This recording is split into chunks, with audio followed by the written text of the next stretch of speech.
May nakasalubong July pa, 5. bro. Eto, dito kami dinaan ng Waze. Grabe oh, sobrang liit ng daan oh. Ay, naku, pag may kasalubong ka. Yan na. Ayan oh. Ay. Ano? Kaya ba? Uyoko ka pa. Kanina pa si mama. Kanina pa. Patay. Ayan oh, nakamotor. Yung pa si sinasabi mama, ko, puro ito yung dinaanan namin ni Hopia noon. Na nakakatakot. Gabing-gabi. Oh, yung gabi. Oo, kasi wala ang ilaw dito eh. Gabi yung hinatid ka namin, dito kami pinadaan. Wala ka kasi makikitang ilaw dito pag gabi. Ayan o. Paano kung di ka magaling sumukat, papa?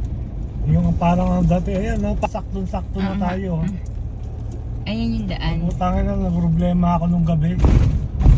Paano kung mag-isa ka nun, matatakot ka na? Siyempre, Buti may kasama minsan, no? Hindi po, may start ang motor niya. pag may sumalubong, patay. Atras siya. Hindi pwedeng akong umasas.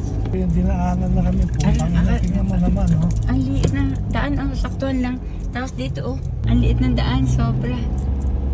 Oo, papa, nadaan niyo na ako dito ni ate, pinakita niyo umaga din. Tapos may ganyan pang sasakyan. Dinaanan ni papa. Mahirap puminga rito.